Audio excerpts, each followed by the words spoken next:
You're listening to a Countout Podcast.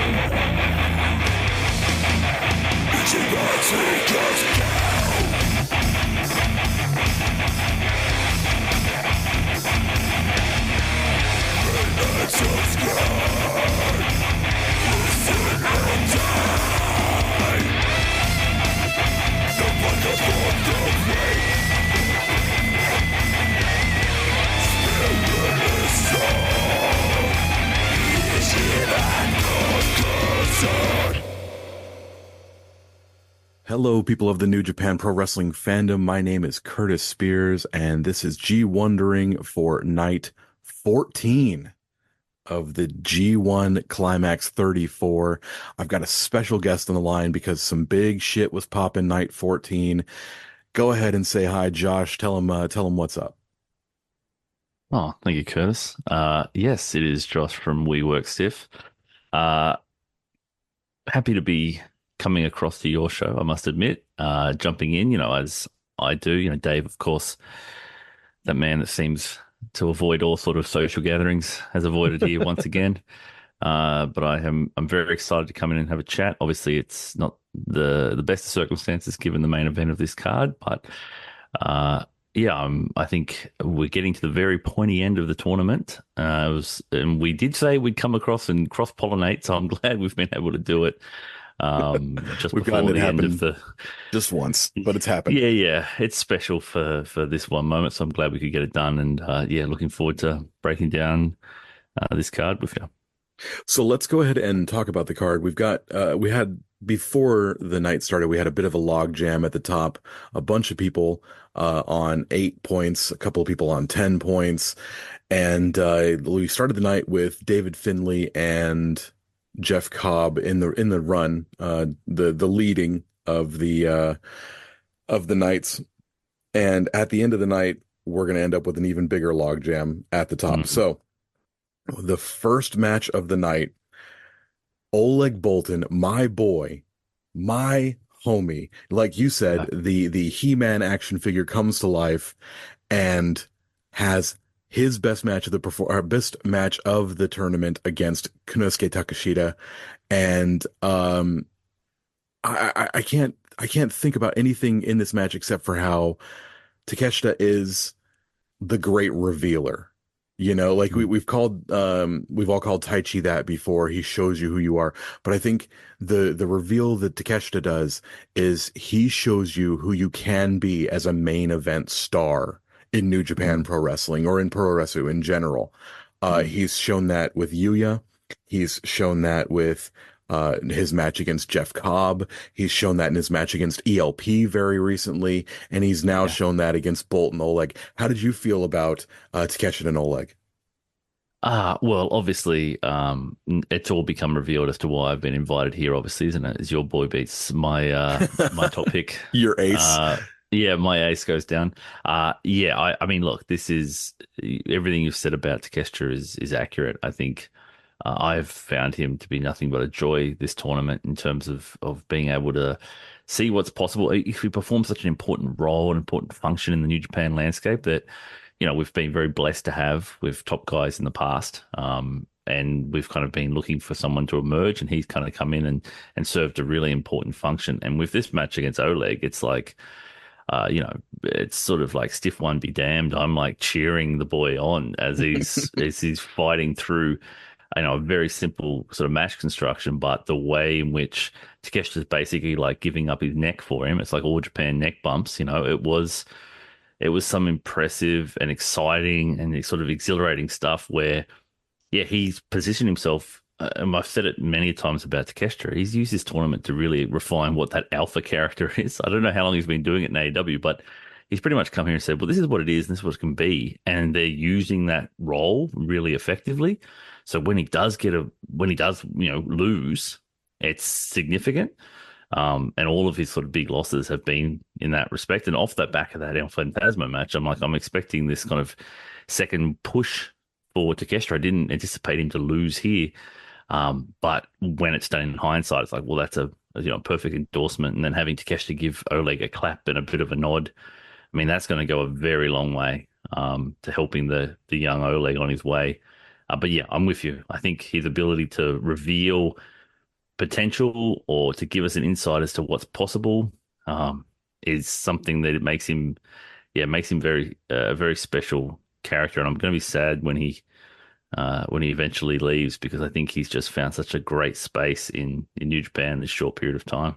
And there was, a couple of hints we had from Walker saying like maybe he's not going away right away, which would be great. Um, I hope that that's more than just paying lip service or trying to get Takeshita to stick around. I think it might be the latter. He's trying to manifest it into He's reality. putting it out in the ether, right? Yeah. I think the thing about Takeshita here is we are seeing that pro greatness. We're seeing somebody who is an ace. So we don't have Tanahashi in this tournament at all. Of course, we no longer have Okada in this tournament at all. And I think Takeshita might actually be a lot more giving with his opponents than Okada was last year or any year, up until the time when he left. So, we're seeing not just how these guys look against an ace, but how they can be treated as top tier guys in a main event situation. And it's really good to see. Yeah, exactly. I mean, Oleg's, we've said it following along, like this is just about him getting sort of experience and getting seen and being like Kenny Hang. And a lot of his stuff, he still looks a little lost at points, but the way that this match was set up and the way it was built was so simple in the sense that, it's like the irony of Oleg is that they kind of build him as like the underdog in this space to overcome something. Mhm. And it was sort of unleashing the monster, like bring that out. And once he, hit that nasty sort of high angle German, it was like, now we're off to the races. Now he's kind of leveled up and he's able to still be sympathetic. He's still able to be a baby face, but he's also like, well, use the power. It's kind of like that's the vision of the way they're setting up. Use the power, Oleg. You've got it. Use it.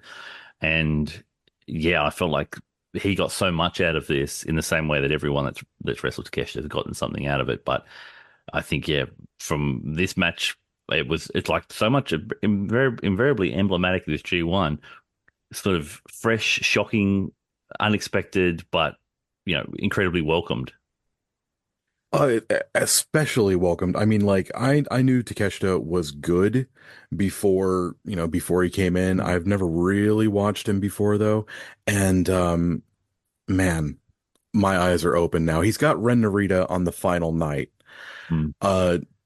Are you seeing anything coming in? Are you prognosticating House of Torture bullshit for him? What do you Mm. think? I don't know. It's tricky, isn't it? I think you given what he's done, you feel like you want to see him get into that final spot to get past Ren, just from a position of who's he going to put over, that and the weight that can come about from overcoming a guy like Takeshita. But Ren has had that sort of tournament where, it's very difficult to know, they could serve a certain function in the way that New Japan like to do their stories, like, oh, he's the real big bad. But I'm curious. I don't know. I know this block's going to be thrown into a bit of a chaos off the back of the match we'll talk about later.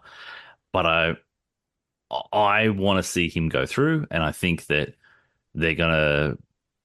My biggest takeaway, regardless, is that people are being down on Ren because of his role and the thing he plays. But I'm excited to see what he looks like against Takeshita because I think Yeah. it's like, okay, everyone wants to say this. I've been seeing a lot of the old Ren in these matches. It's just I was saying this week on the show. It's like he's the opposite of Evil. Evil's 90% shenanigans, clean finish past the shenanigans, and Ren's like 90% clean and then 10% shenanigans to the finish. And I think that is a lasting legacy. Everyone remembers the messy, the way he does his interference stuff or Nobu stuff or the ball shots or whatever, and that lingers. But I think Takesha's going to reveal everything, and it's going to make, I think, Ren win, lose or draw. I think he's going to come out hopefully with people having a bit of a broader appreciation for Ren's capacity. You know, that's kind of and that's really Takeshita's job this tour, and he's done it for everyone else. Well, let's talk about Ren, and speaking of ball shots, shenanigans, and things like that. He uses all of the ball shots and shenanigans against Toa Henare, against the new face of fear. And I think there is something, if we want to put our WeWorkStiff hats on, maybe there is something about um going ahead and attacking Hanare's manliness to beat him in a bad fashion, in a terrible heelish fashion. Um, is did you see anything in this match that you really liked? Because I was zoning out for a bit. I'm not sure what it was. It was fine. I do enjoy this iteration of Ren. I think House Ren is fun. I don't know Yeah. what it was between these two, but it did not hold my attention. Yeah, I mean, I think it was a tricky space because it was like Hanare's working. I think Hanare's done a fairly effective job this G1 of really establishing his sort of style and what he wants his matches to be and what he wants, the Never title to be and all of that nature. Um, and I think that it sometimes can be a bit like oil and water when he's got a very prideful style and he wants to kind of lure people into that style. And you saw it. He did it with Suji. It was kind of like that was the idea. Like you're wrestling my style, and I think with Ren can kind of go there. But I think to some extent the one issue with Ren is that it's inevitable that the shenanigans will emerge. It's coming, and sometimes in a situation where they're trying to tell that kind of battle of wills, that ultimately the wills are gonna give out at some point to the push-up bar is going to come. So I think sometimes matches like that can be difficult. You're sort of waiting for the shenanigans and then we'll kick off, especially when they're trying to do, a test of might. So I found it like, yeah, Hanare, for me, it was more about Hanare losing than it was about Ren winning in this sense. It was about Hanare kind of getting eliminated mathematically, and that was kind of the thing of and him feeling cheated and slighted. So in a lot of ways, it was kind of an old-fashioned banana peel in some respects of getting him out of there without, having it be too much of a lasting memory that he lost to Ren. You know what I mean? It's like it's made some Yeah, maths work and he's out. I think the one thing about this match that did kind of strike me was that I always refer to the Never belt. That's the Shibata belt. Mm-hmm. That's the strong style belt. Ren, of course, Yep. being, was accused for so many years of being a Shibata clone. Mm. And now he's kind of taken all that and he's thrown it back in everybody's face. He's saying, you don't want me to be, like my teacher. You want me to be something else. Well, here I am. Yep. And is there something to him? I haven't had time to really to sit and process this, but is there something to him winning the Never belt in this I no Mm. longer represent Shibata area? Like, is there something to that would further his story? I think so. I think the Shibata of it all is very key for Ren, and I think Ren hasn't escaped Shibata. I still think he is a lot of Shibata still. I think it gets sort of confused or obfuscated by the fact that he's this very ghoulish character and very sort of over the top. But the reality of the situation is that he's still adhering to, Shibata's a mean prick, Shibata's a Hmm. nasty dude. And I think it's sort of the goodwill of post injury Shibata has sort of clouded people's imaginations of the guy from the past, and that guy that had to earn his right back into New Japan, had to fight the honorable fight to get back in because he had dishonored them in that sense.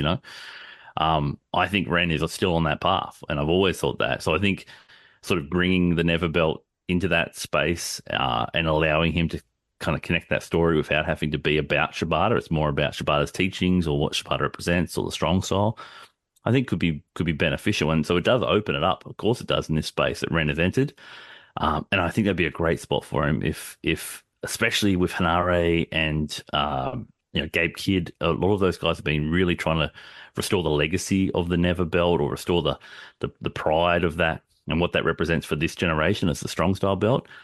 It's very New Japan to have someone in there trying to sully it. And I think Ren is a perfect person to do that, where he can say, well, this is strong style too, and uh, I embody it. It's just the manifestation is a bit different. So, yeah, I think it's an acute observation because I think it's very possible that he could find himself in that never realm. Yeah, definitely. So let's also talk about Hinare here. Hinare eliminated, goes Hmm. absolute bananas at ringside, grabs a chair, tries to run down Ren up the ramp and things like that. Now Hinare has Goto on the final night. Mm. Goto teetering on the edge, and we'll talk about Goto next. But is Hinare that rage? Is it going to play spoiler for Goto? Are you prognosticating that? I've always thought that Goto was beating Hinare from the jump, primarily because I was like, that's a perfect never. You want to prove the worth of the never belt, you know? Hmm. Go against Goto. You want to talk about, you think of never, you think of Shibata. It's like, well, I think of kind of the three-headed monster of Shibata, Ishii, and Goto. You can throw Suzuki in there every now and again, but that era of those guys just kind of hot-potatoing the belt and beating the shit out of each other, is kind of sort of very much burned into my psyche. So I think that Goto, but I think things change, and maybe things have happened, and it's difficult to sort of really assess using the past to really determine where we're going now, given there's been a bit of alteration to the math and things a bit up in the air. But I do think this Hanare Goto is going to be and sort of a real never. It's going to be never. That's the best way to put it. It's gonna be never as Um, fuck. I'm gonna yeah, love it. Yep. And I think that's we can all look forward to that. And then you've got the added stakes associated with it as well. But I think Kanare won't lose anything in a sort of an honourable defeat here. But his tournament has been, it's funny. He hasn't had exactly like his wins are that much greater than he's had in the past. I think he's at was it 3 wins or whatever it is now. But the kind of the impact is much higher and the expectations much higher. And I think he's gone out and gone in all of his losses, he's gone at least 50-50. So I think, yeah, I think it's an opportunity for him to play spoiler. But my God, that would be I just think that would be like, you know, it'd be like booing Santa Claus at this point if you go out there and spoil Goto straight up. I just think that's a bit rough for Hanara to be in that spot, right? Like, Yeah.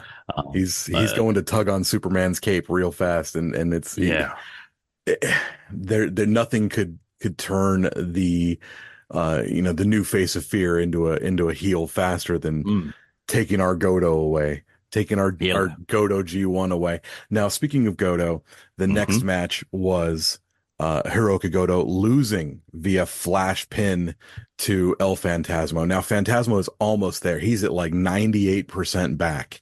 yeah, He's got the jacket, the lights are low, the strobes are going, the music's pumping, he's feeling it, and he finally got one over on Hiroki Goto after a big loss to Takeshita. Like that, I I was pulling for him against Takeshita. I thought maybe mm, he was going to get one back for the AEW match that they had, but when it comes right down to it, El Phantasmo, who is only now healing his broken heart, has broken all of our hearts and mm, set back Hiroki Goto. yeah, Um, I mean, there's something to say about Goto now, especially where, when David Finlay is injured in the New Japan Cup, Hiroki Goto steps up and mhm, Hiroki Goto rolls all the way to the finals.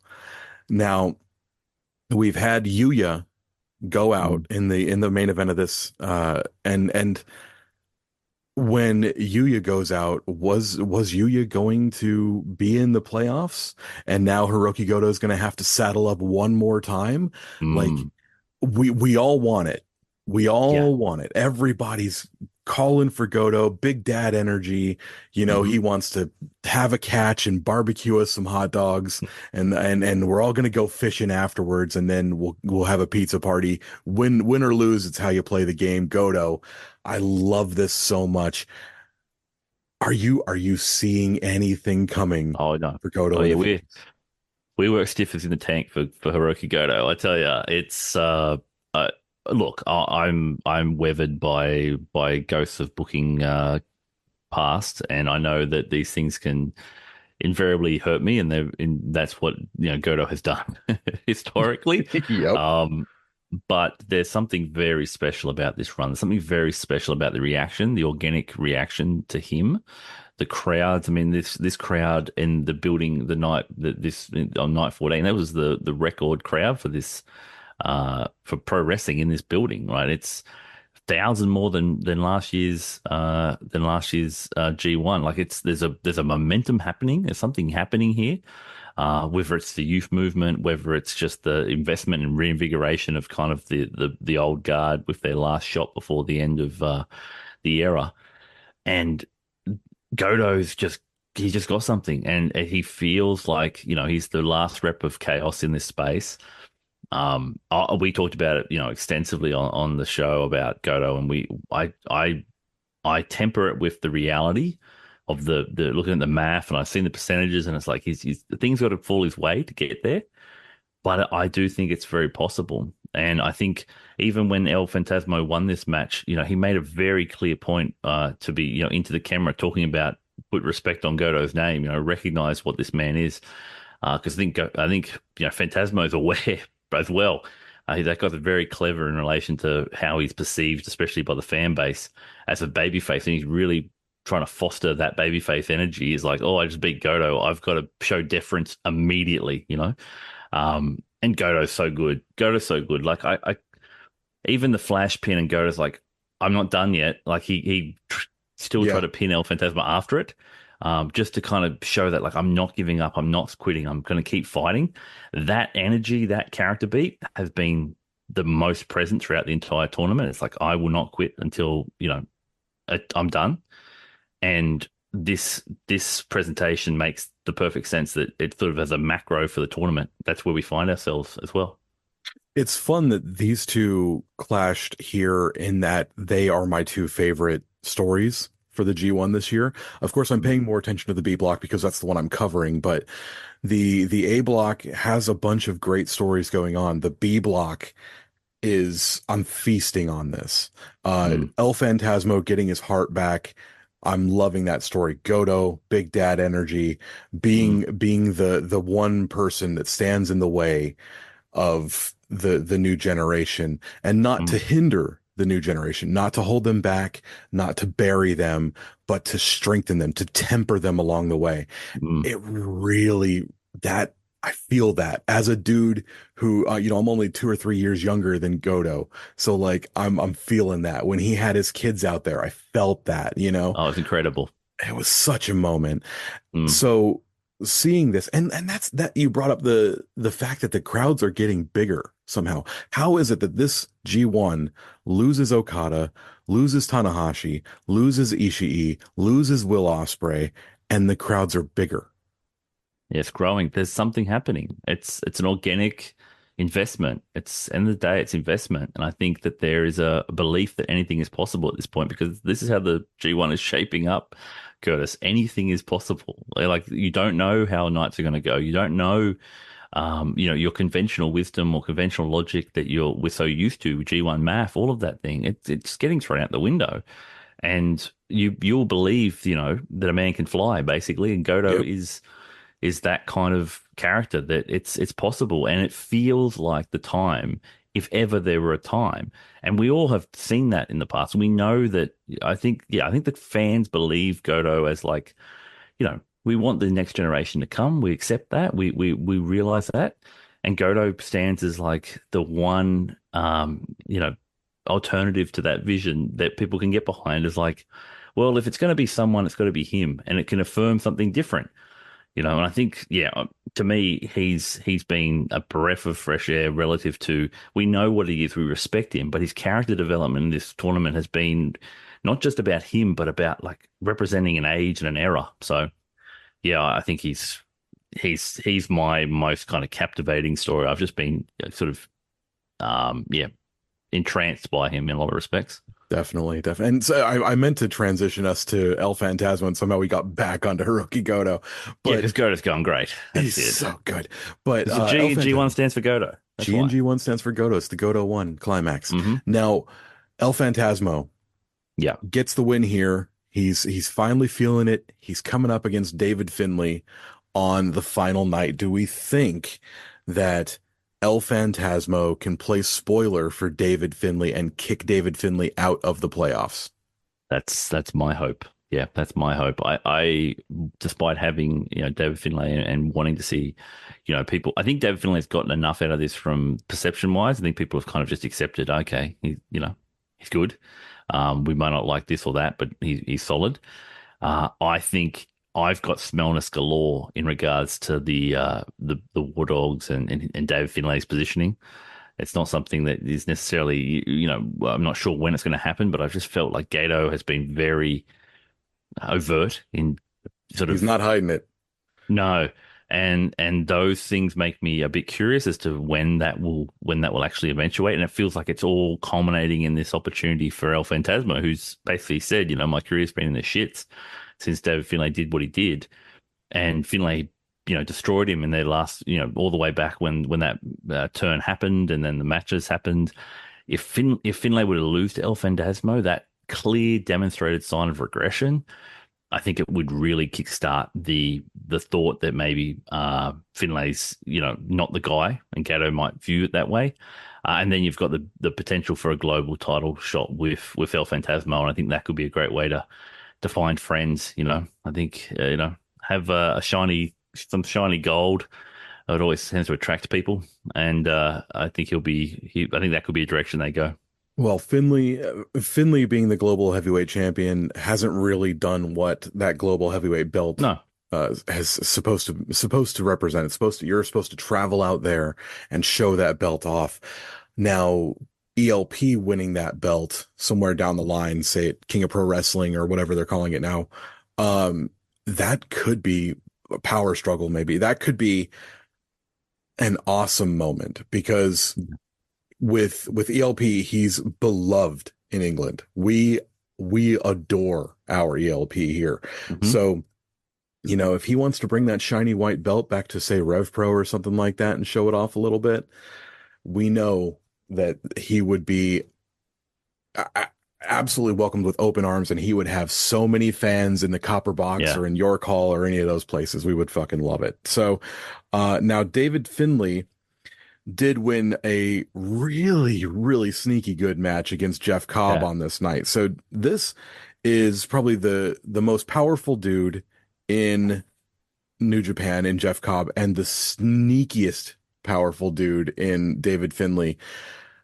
He reminds me a lot of like when Cesaro was coming up in Ring of Honor mm, as Claudio Castagnoli, and just like the things he was able to do. You look at him, you're like, oh, that's a big dude. Yeah, dude, he's fucking power bombing people and, yeah, slams here, lifting you up for, delayed German super. And it's like, where are you hiding all of this power, David Finlay? yeah, It's really fun to see him shut the fucking haters down this yeah, tournament. It's been so good. yeah. Yeah, it's funny that you're not going to get an apology from anyone, but they'll just stop talking about him. That's was what you've noticed. It just got very quiet in regards to David Finlay. I think, yeah, exactly. The power, the sneaky power, the Cesaro comparison, I've often made that one too, just talking, just in sort of DMs around, like, it just sneaks up on you. It's one of those pound for pound strong dudes. And Finlay, I think, his build and the way he for a period of time when he sort of took the ascension, he really cut down, and he was trying to be like, I guess, leaning to his speed and kind of whatever the perception of a Bullet Club leader or what perception is. And I've much preferred him kind of leaning more into bruiser mentality, what fits him better. I think he looks like he holds himself better in that kind of, just he looks like a tough dude. Like he's got that build where it's like you just don't mess with a guy like that. Yep. And I think it's aided him rather than trying to be like, oh, some perceived aesthetic that people are going to endorse. I'm instead going to go more with, this is a bruiser, and I'm going to embody that. Not unlike his dad. And I think that gives him that kind of you see him against a guy like Jeff Cobb, and you think that's not a Hoss match, but it's a Hoss match. It's wrestled like that. It's wrestled with, but you get the added benefit of when he gets him with the power bomb, it's stunning. It's like a stunning display. Yeah. Finlay, I mean, anyone who can take Jeff Cobb, who is a walking refrigerator, a Mm. tank of a human being, a rhinoceros of a human being, power bomb them twice, and then put them in the air for that delayed overkill. Anyone who's still making the fucking comparisons to Jay White does not watch New Japan Pro Wrestling. Mm. I think when you like David Finlay doesn't wrestle like Jay White. David Finlay doesn't No. wrestle like Finn Balor, Prince Devitt. David Finlay doesn't wrestle like Kenny Omega. David Finlay doesn't wrestle like AJ Styles. He's something completely new, and he represents Mm. a new way of thinking for Bullet Club. And I don't know if his leadership of Bullet Club is going to be long standing at this point. There is going to be a head with him and Gato somewhere. There's going to be Yeah. some movement with Jake Lee. There's going to be some movement with Gabe. But man, I'm loving this era. I'm loving this era. I Yeah. hope this era sticks around, but damn, I'm loving it. There's a great irony to this because I would suggest that I think as of late that Finlay has wrestled more like Jay White. There's been moments led by Gato forcing him to do things with where it's a shillelagh or even this match against Cobby WCW where he rolled out of the ring, ran around and then jumped back in and kicked him.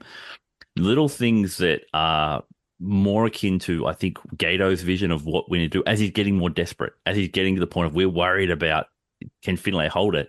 Gato's influence is kind of crafting him to be more akin to Jay, and it doesn't suit David Finlay. And he doesn't. And I don't think in those moments he doesn't win. He often fails when being trying to move position in that way.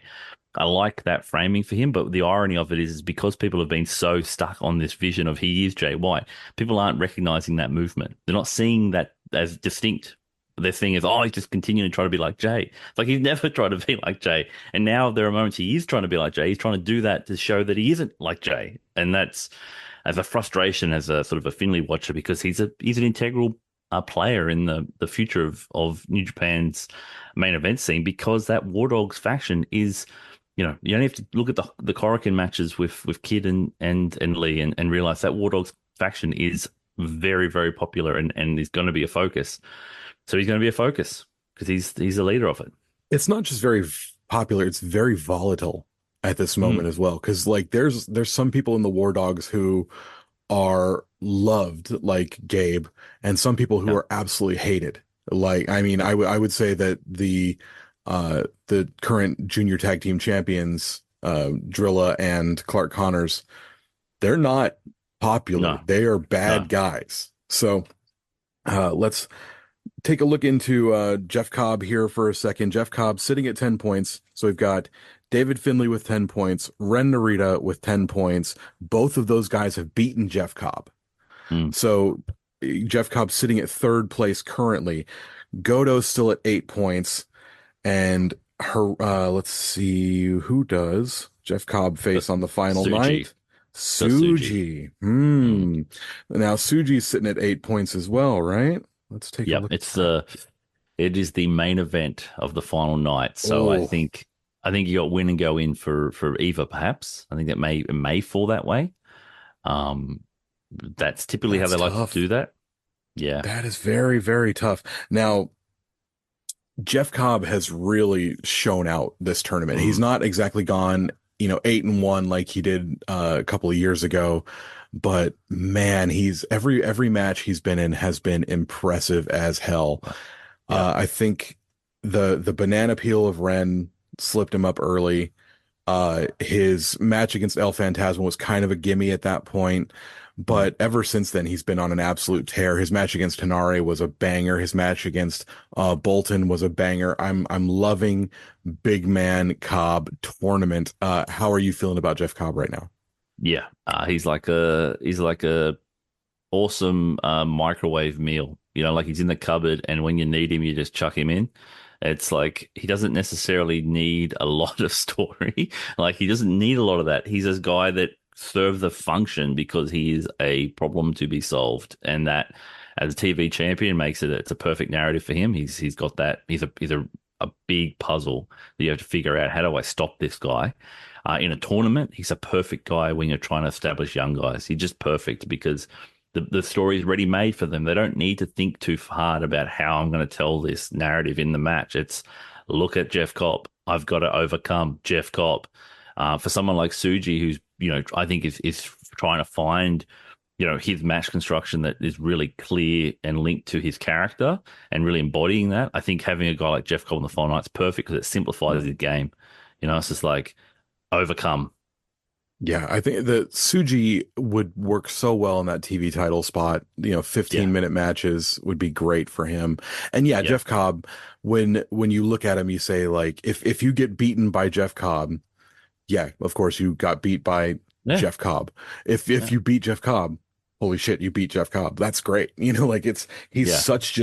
he's positioned so well, and he's used so well, and he's deployed so well Yeah. in this tournament. I've absolutely loved it. Now, with him having Yota Tsuji on the final night, there's definitely a lot of there's a lot of fun that can happen in there. If Suji wins, he might go in to the Yeah. playoffs against like Ren and possibly David Finlay. That sounds Hmm. like fun. Now, Suji, uh, he was in the final match of the night, and Yep. we've got to talk about it. Yep. The horrible injury that happened to Yuya Uemura. So unfortunately, we had Yota Tsuji and Yuya Uemura come to a pretty unfortunate end. A very quick match finished with a flash pin from Yuya due to a pretty gnarly elbow injury. It looked like he just could not use his elbow whatsoever for basically the last 5 minutes of the match. Um, Now, this there, we're wondering, what does this mean for Yuya in the future? What does this mean for the tournament?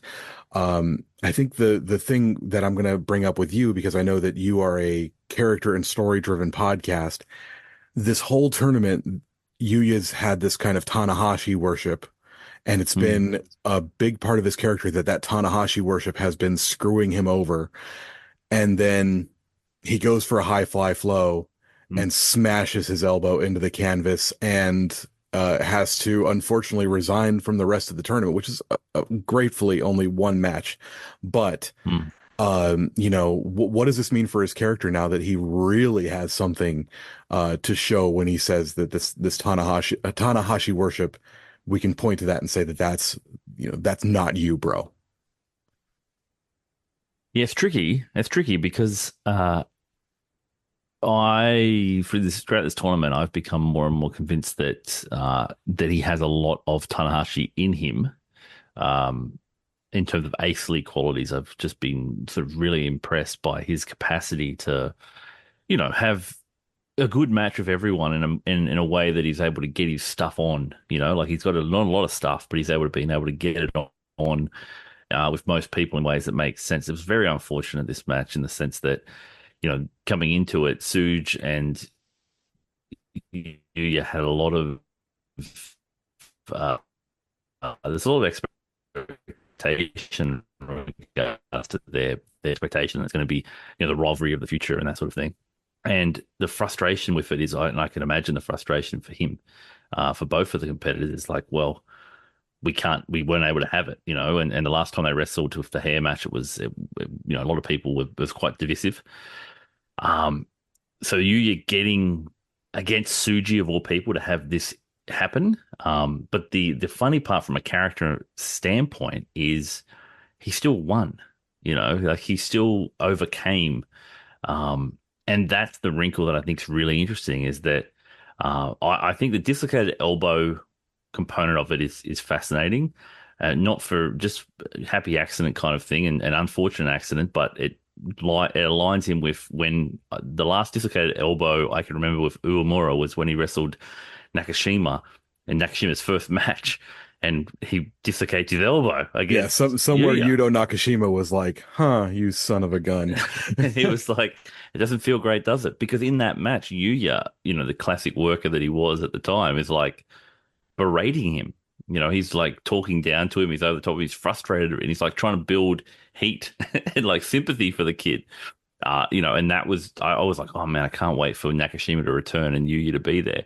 And then for Yuya to get in this spot, it's very fascinating that, granted, they're very different injuries in the sense they are similar, but I trust me, I knew Nakashima did his elbow. Yuya was a little more subtle. This one was he overcame. He fought through it. The vision of him pleading with Red Shoes not to stop it and to push through. They're the things that I think are going to stand him in great stead from a babyface standpoint. Where you talk about Tanahashi and these things are the hero worship, and maybe he needs to find his own version of that. But it's so Tanahashi, his capacity to overcome, to go through that, and to be so open with people, and his selling is so good. His match versus Ren, previously where he had the knee, it made me doubt whether this was a shoot elbow injury or not, because his selling was so great on that knee, and the way that he kind of the whole match and the way that he continued post match and he carried it through. It was like, this guy's he's a really organic communicator of like struggle. So I think when shoot struggle comes along, it will aid him. It will help him. He'll find a way to make it work.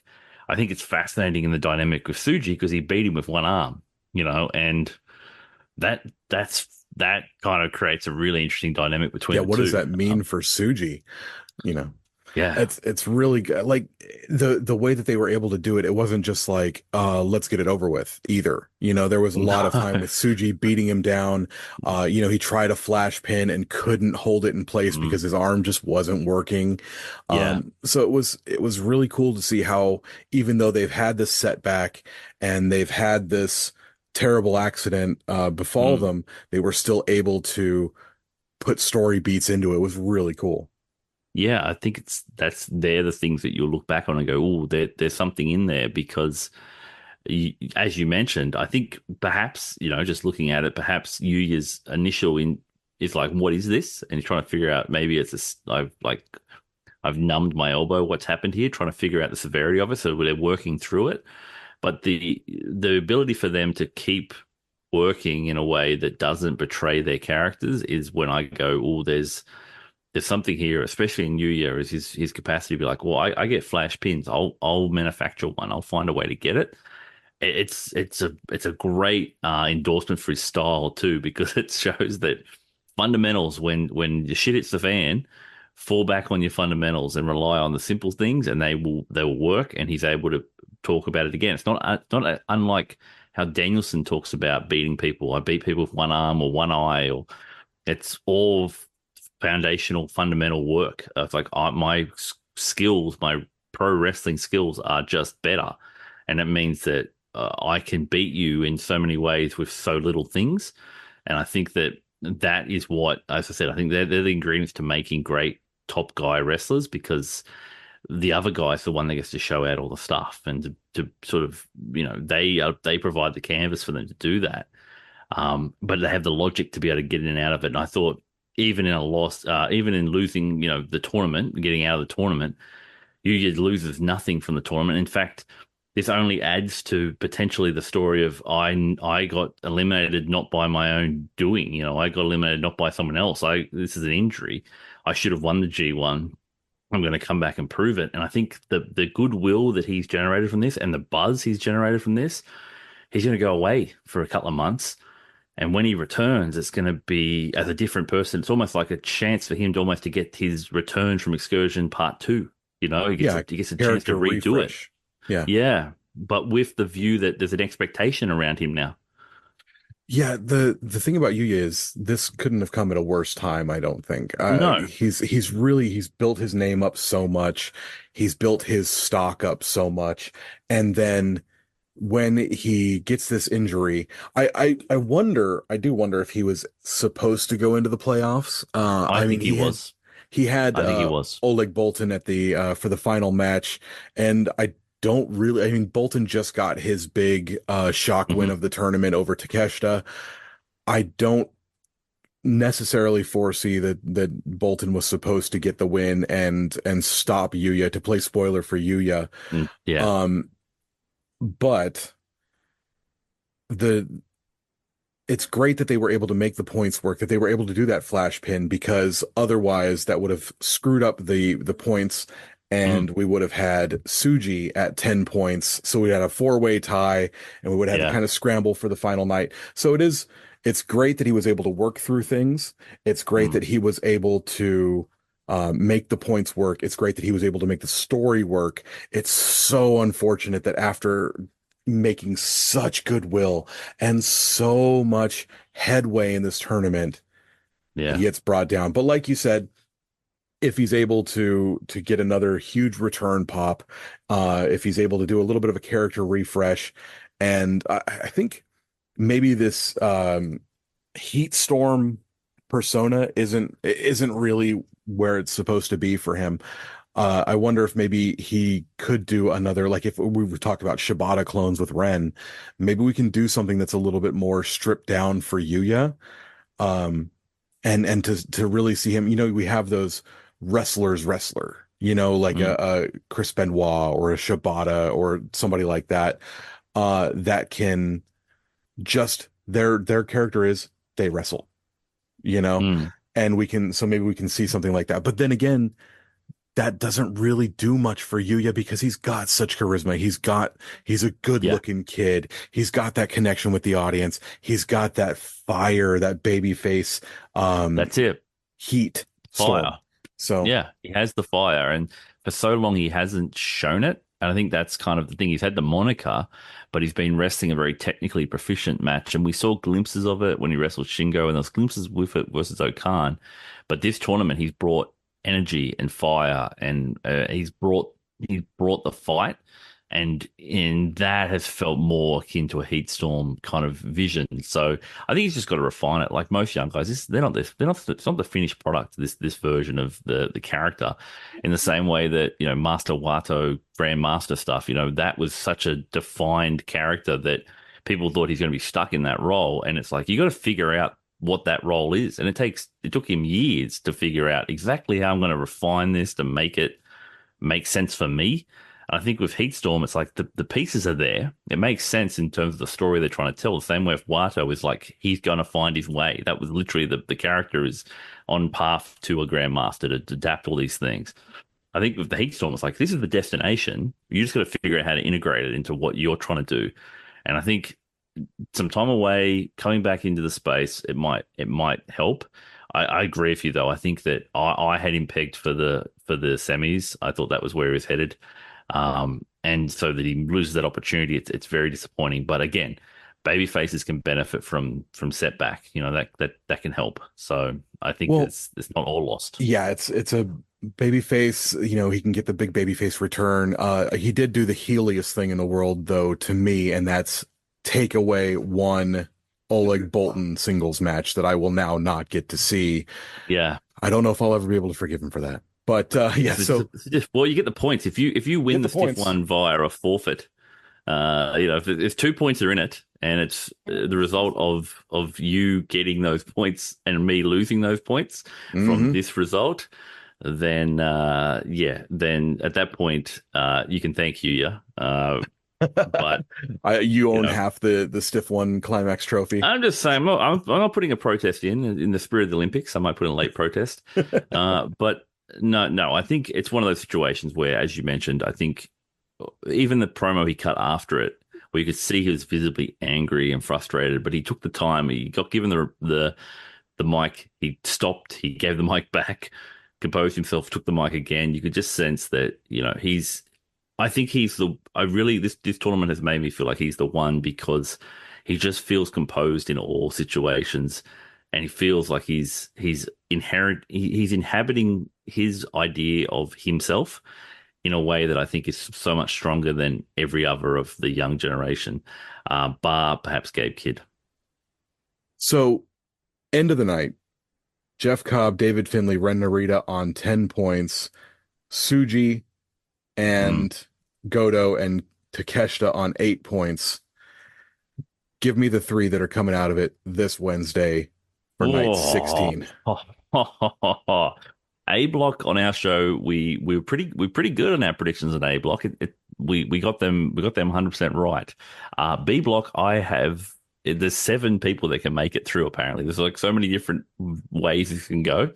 Um, Yuya could have I've made it through, but he's out, so it's down to 6 now. yes. That is to me. I look at it and I go, okay. Um, Finlay, I feel like was going to go out. I feel like he wasn't going to make it. This result makes me question maybe he might sneak his way in. I think what I want to see, Goto, I think Goto will find a miracle. Um, Suji, Suji gets through in the final win. And is it possible for Takeshita? Maybe Takeshita, Goto, and Suji?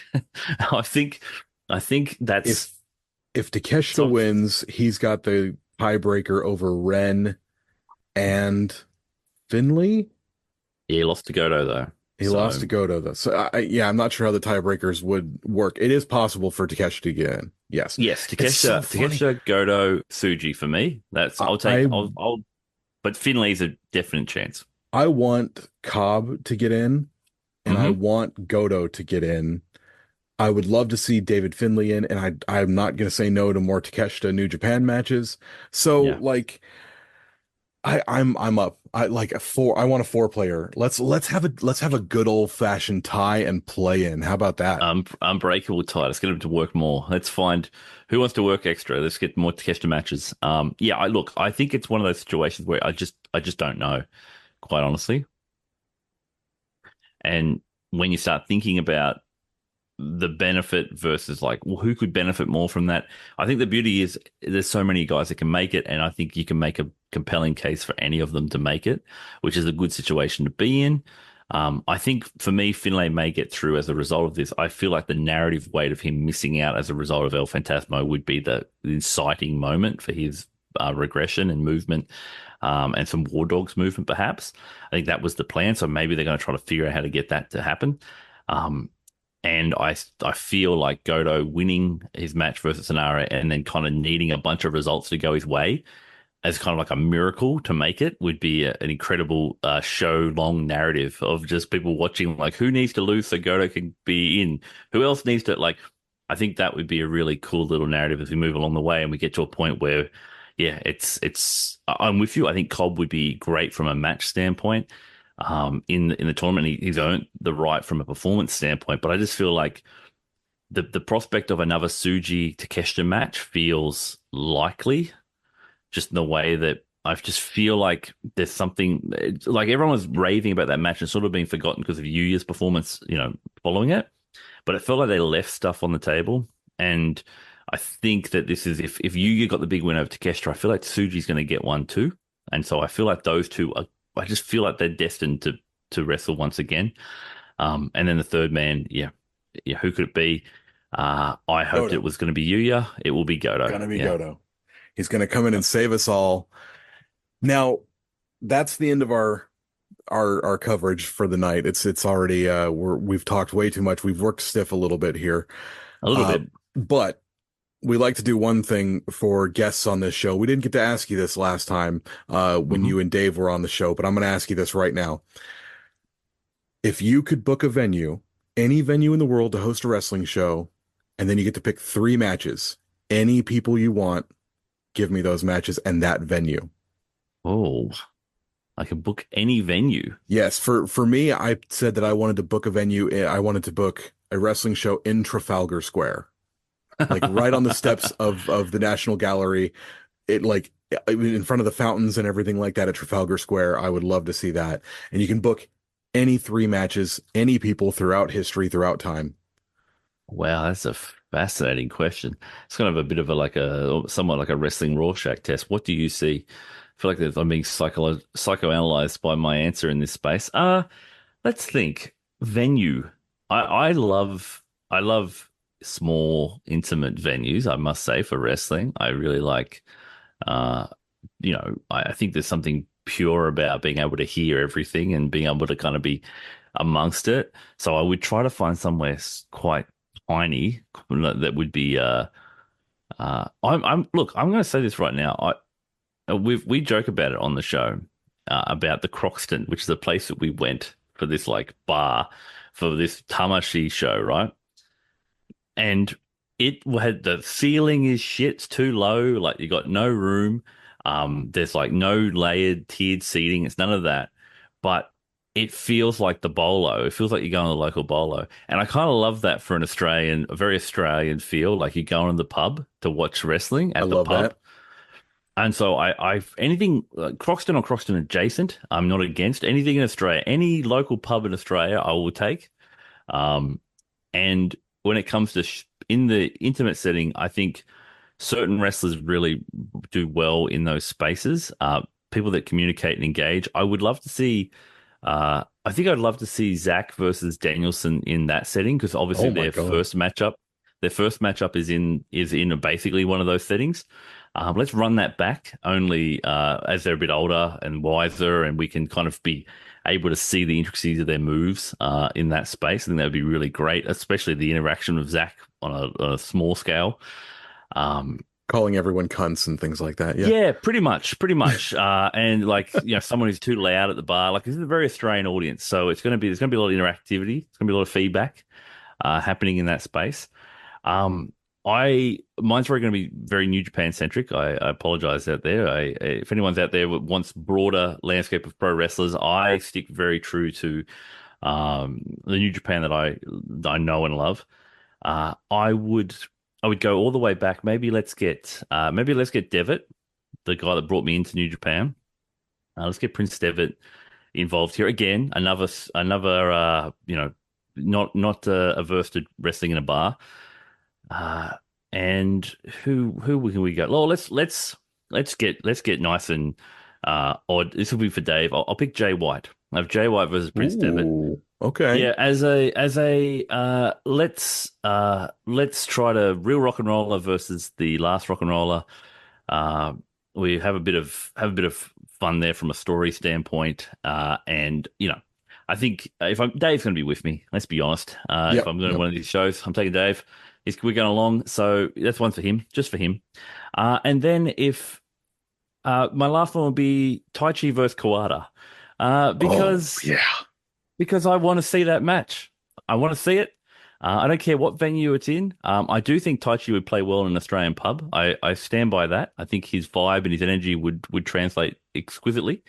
Kawada would probably look confused the entire time, but that's true to form. He could then perhaps teach us how to run a side hustle. We could bring the food truck. That would be great. Yeah. Uh, I love but it. I have loved. I still am holding out hope for that. I'm not even kidding. They teased me by putting in integrating a Taichi Kawada interaction all the way back in a New Japan Cup matchup a while back. And I think that if Kawada's ever going to officially retire, it should be Taichi that takes him out, both figuratively and literally. And I think that would have the energy and the kicks, and so that is your main event in any arena for me. Yeah, that matchup, that style, that story. Like at the end of the day, like I love character and story, but I still think blokes beating seven shades of shit out of each other in front of you is pretty much what engages most people in a pro wrestling fandom. And for me, that would be my. It's an odd card. It's an odd card. It's very foreign centric early, and then it builds to just a freak show of a main event. And I think that's I and the Croxton 400 people, it'll be great. I'm seeing Taichi rips his pants off, throws him into the air, and you get someone at the bar going, "Oh, I got who's Dax disease?" Like just I yelling. at the Croxton, you'd rip your pants off and try to throw them, and they would hit the ceiling literally 3 feet above you. There's no room. There's no room. It'd be stuck in the light rig. But yes, you trust me, Tai Chi in Australia. I am imploring the powers that be that listen, whoever they may be, and whoever is booking or not booking this stuff. Uh, Trust me, that guy will be a phenom in Australia. Well, joke's on you because nobody listens to this shit. Sucker. Oh, Uh, I'm bringing the house, man. I'm drawing the house. Don't worry. I'm into it. Thank you. Thank you so much. Well, You're since you're welcome. doing that, let's take a few minutes and let everybody know where you come from. Yes, so you can find me at WeWorkStiff on all of the socials, or at the stiff.club or WeWorkStiff.com for all of our podcasting and exclusive members area, Discords, all that sort of stuff. You can find us there. Pretty much if there is a live New Japan show happening, you'll find me on Twitter at WeWorkStiff. And everything can be found that way. It's probably the easiest way to go. Or search WeWorkStiff on Google or on any of your platform. We're all good and bad podcasts are found, and you should be able to find us there. Again, we're very pleased with how this crossover period has gone. I'm looking forward to us reuniting for the Stiff One finale to wrap up the whole G1. That'll be exciting. And I've been I must admit, Curtis, both you and Rafe have done a great job of integrating the Stiff One into your weekly and daily G1ndering shows. It's been quite lovely to hear. Oh, that's right, that's us. Oh, that's us over there. So we very much thank you for the ongoing promotion of the show and the crossovers. And look, we're an influence. We've started crossovers abound across the New Japan podcasting and content creation landscape. Yes. And I'd like to think that it was fostered by the Stiff Boys and the Sweet Boys, coming together and seeing a mutual benefit of having a bit of fun around this G1 time. And it's been great, to be fair. It's our own little all-together Wrestle Dream sort of show, isn't it? Yeah.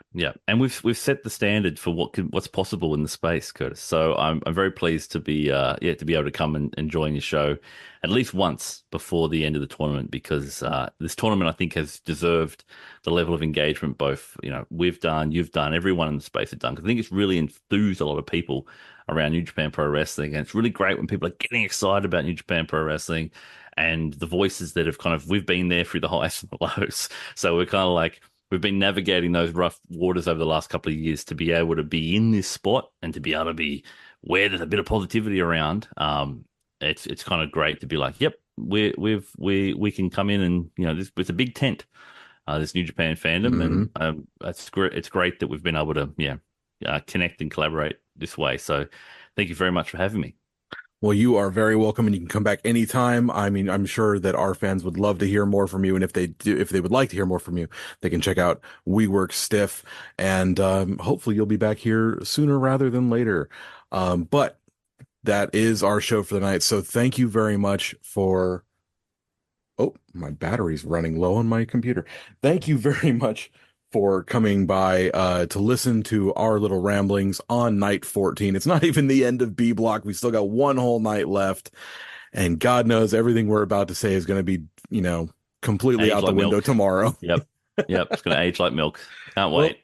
Yep. If you want to hear more from us, you can find us on patreon.com/countoutpod, where you can give us a couple bucks every month and you can get secret shows, Patreon only content from every show on the Count Out Podcasting Network. And those dollars that you do help give us will help a lot of cool wrestling podcasters do a lot of cool wrestling podcast things. You can find Rafe with his extra show, Faces and Feels, on the Count Out Podcasting Network. That's where he interviews various independent wrestlers from around the world and gets to know a different side of them.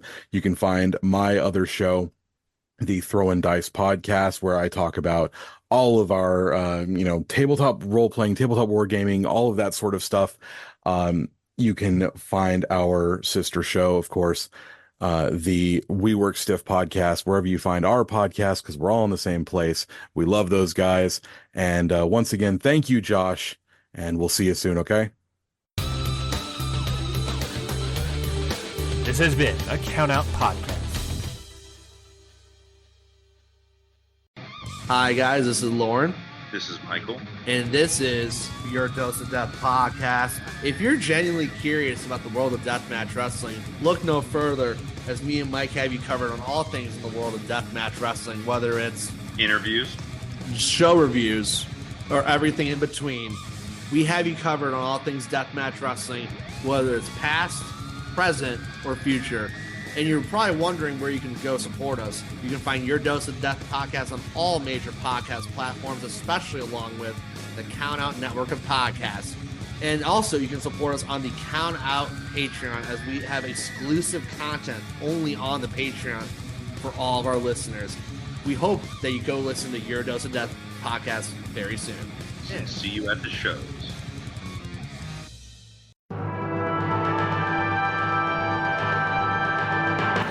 Hello, my name is Jessica and I'm the host of Jumping Knee Pod, a modern day All Japan podcast.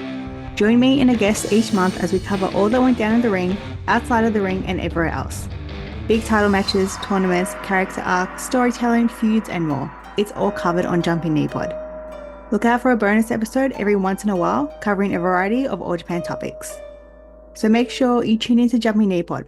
It's a new All Japan podcast for a new All Japan era.